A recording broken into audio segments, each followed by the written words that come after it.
John 21, verse 12. Lege autois ho Jesus, dute aristesate, udeste et talma ton metheton, exetasai auton sutise, edates hatiha kurias estin. So the disciples have had this miraculous catch. They're with Jesus on the seashore. They're on the Sea of Galilee. And we read, Jesus said to them, notice that narrative or historical present, he said, here, eat, right? So we have the imperative of aristao, which means to dine, to eat, but often to eat breakfast.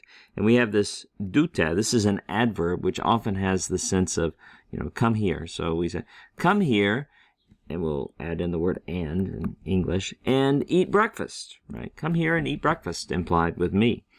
Now, no one, udes, no one, didn't mean to mark that out, let's highlight it instead, no one of the disciples was daring, that's from the verb tolmao, sometimes it takes a complementary infinitive, just asking, just wanting, just wishing to complete it. There it is right there. No one of the disciples was daring to ask him, to inquire of him, who are you? Right? Because apparently somehow Jesus in his resurrected form was not immediately recognizable or looked different somehow, or confused them somehow. We don't know exactly.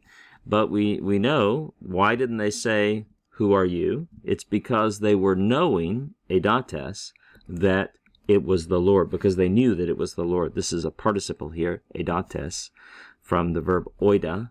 The participle is a perfect active participle. It's nominative, masculine, plural, describing the disciples. And from context, causal, right? It's adverbial. It doesn't have an article in front of it, but from the context, adverbial, because they knew that it was the Lord. Now, based on the way I'm translating that, you might have thought that the verb here would be the imperfect ain, that it was the Lord. But it literally says, right, that it is the Lord. It doesn't sound right in English because we wouldn't render it that way. When you have something happening in the past, a speech or an observation, the tense of the original speech or observation is retained oftentimes when it's reported later, right? Because if you were to ask them right at that moment, they'd say, we know that it is the Lord. And now that that is being reported later, that original tense is retained.